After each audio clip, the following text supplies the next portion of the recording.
Hello friends, welcome to this new editorial.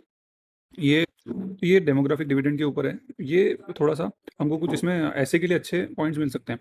तो ये time bomb बताया गया है कि अगर हमने इसको यूज़ नहीं किया तो ये एक टाइम बम बन सकता है। मतलब राइटर ये कह रहा है कि ये अभी हमारे लिए एक अपॉर्चुनिटी है, बट अगर अच्छे से यूज़ नहीं करोगे तो ये एक चैलेंज भी बन सकता है। तो हमारे पास अच्छा खासा डेमोग्राफिक डिविडेंड है, ठीक है। तो राइटर ने क्या कि हमारे एजुकेशन सिस्टम में भी डेफिशिएंसी है। डेफिशिएंसीज क्या हैं? देखो, ये डेफिशिएंसीज हैं कि अभी पहली बात तो ऐसे जो सिलेबस है वो पुराना ही है। देखो, अब एनईपी आया है, न्यू एजुकेशन पॉलिसी आई है, बट कहीं कहीं ऐसा लग रहा है कि new education policy is just a old wine in the new bottle, ठीक है। तो उसमें बहुत सारे चेंजेस नहीं किए गए हैं। तो ये बात कही गई है कि हमारा जो एजुकेशन सिस्टम है वो अभी मार्केट डिमांड्स के हिसाब से नहीं है। तो जो बच्चे पढ़ के निकलते हैं वो उनको जॉब उस अनुसार नहीं मिल पाती। मतलब आप एक बात ये देखो कि फैक्ट्रीज में जॉब, जो रिक्वायर्ड जॉब कई जगह खाली भी पड़ी हुई हैं, और जो स्टूडेंट्स है वो भी अनएम्प्लॉयड हैं। तो ये एक तरह का गैप है एजुकेशन सिस्टम में। फिर mismatch in skills and job market के बारे में कहा गया है, जो मैंने आपको बात बताई।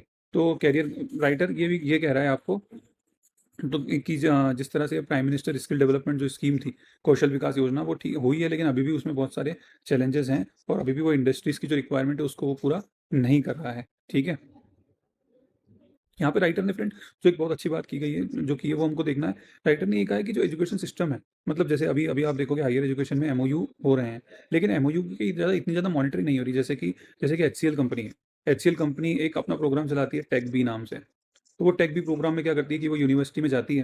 वो यूनिवर्सिटी में जाती है फ्रेंड्स, कॉलेजेस में जाती है। वहाँ से बच्चों को वो क्या करती है, जैसे फर्स्ट ईयर के बच्चे हैं वो वहाँ से उनको एग्ज़ाम लेती है। फिर अगर वो बच्चे सेलेक्ट हो जाते हैं टेक बी प्रोग्राम के लिए, तो उनको सेलेक्ट कर लेती है। उनको वो सेलेक्ट कर लेती है, और सेलेक्ट करने के बाद फिर वो अपना 3 साल का उनको एक कोर्स करवाती है और उनसे फीस लेती है, और इस तरह से होता है। अब देखो, ये जो कोर्स है वो बच्चे कॉलेज में आने के बाद करते हैं ना, तो उसमें होता क्या प्रॉब्लम है कि वो बच्चा कॉलेज में आया, और कॉलेज में आया उसके बाद वो क्या करा कि वो फर्स्ट ईयर में उसमें एडमिशन ले लिया। फिर टेक बी प्रोग्राम है। फिर कई बार विलेज के भी बच्चे होते हैं, अब कुछ तो गाँव के बच्चे होते हैं। फर्स्ट ईयर में एडमिशन लेने के बाद अगर उसका टेक बी में सिलेक्शन हो भी जाता है, फिर एचसीएल वाले ये टेक बी प्रोग्राम के बाद जॉब की गारंटी देते हैं, लेकिन जब फर्स्ट ईयर में बच्चा एडमिशन ले लेता है, वहाँ से फिर उसको छोड़ना वो थोड़ा सा प्रॉब्लमेटिक हो जाता है उसके लिए। फिर गाँव के बच्चे इतना ज़्यादा नहीं जानते। तो इस तरह से कुछ एमओयू होना चाहिए स्कूल्स के बीच में।